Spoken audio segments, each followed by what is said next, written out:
सहारा India के निवेशकों के लिए लखनऊ से बड़ी खबर है। रियल एस्टेट नियामक प्राधिकरण यानी रेरा के आदेश पर जिला प्रशासन ने सहारा इंडिया के कपूरथला यानी अलीगंज स्थित रियल एस्टेट कार्यालय को सील कर दिया है। हम जानेंगे इससे क्या सहारा के निवेशकों पर प्रभाव पड़ेगा, क्या चीजें होंगी, क्या आपका जो पोर्टल के माध्यम से आवेदन है या अन्य स्कीमों में है उस पर कोई प्रभाव पड़ेगा।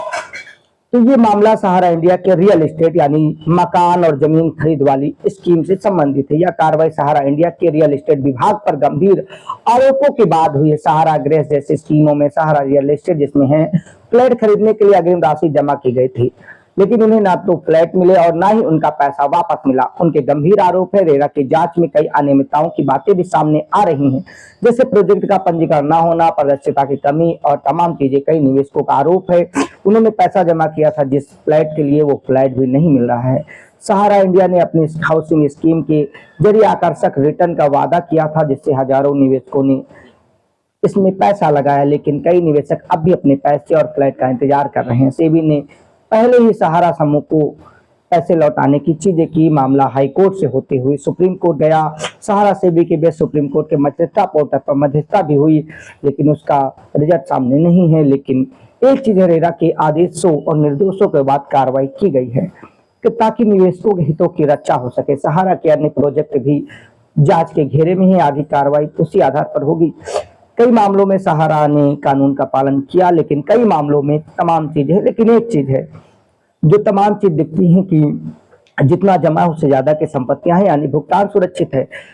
इससे कार्रवाइयों के बाद जब सहारा वाले काम करने के लिए अपने ऑफिस में जिसकी जो जिम्मेदारी थी निभाने पहुंचे तो उन्हें रोक दिया गया क्योंकि ऑफिस सीज हो गया है। ऐसी पुख्ता जानकारी मिली और तमाम चीजें। स्थायी लोग और निवेशक इस कार्रवाई को लेकर प्रशासन का सख्त कदम मान रहे हैं, सोच रहे हैं कि भुगतान का रास्ता खुलेगा।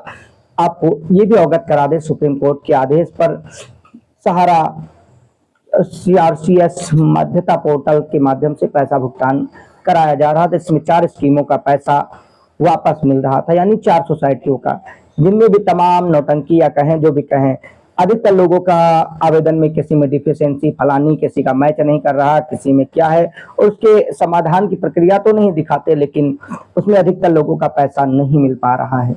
अब कुछ लोग बिहार और यूपी में बात करेंगे, सरकार की नौटंकी बताते हैं, कुछ लोग तमाम चीजें बताते हैं। इस पोर्टल के माध्यम से पैसा मिलना दूर की कौड़ी नजर आता है। अगर जरूरी हो तो सरकार एक पारदर्शी स्कीम या योजना तैयार कर इसमें ऑफिस के माध्यम से भुगतान मिले। हाँ, अगर कोई लोग ये पूछते हैं कि इस छापेमारी से क्या निवेशकों पर प्रभाव पड़ेगा। ठीक, एक व्यक्ति अगर 4 कंपनी या 4 चीजें खोलता है तो उसके एक डिपार्टमेंट पर अगर कार्रवाई है तो डिपार्टमेंट की कार्रवाई है, ना कि व्यक्ति की पूरी चीजों पर। हाँ, उस व्यक्ति पर जरूर प्रभाव पड़ेगा। तो ऐसी तमाम चीजें हैं, लेकिन सहारा के अन्य जमाकर्ताओं से स्कीम से कोई लेना देना नहीं है, क्योंकि ये जिन्होंने मकान खरीदने के लिए, हाउसिंग के लिए और फ्लैट के लिए पैसा जमा किया था या जमीन प्लाट खरीदने के लिए, उनसे संबंधित है। बाकी अन्य जानकारियों के लिए ऐसी ही जानकारी हम लाते रहेंगे, किसी भ्रामक चीजों में ना रहें, और बाकी चीजों के लिए वेरीफाई जानकारी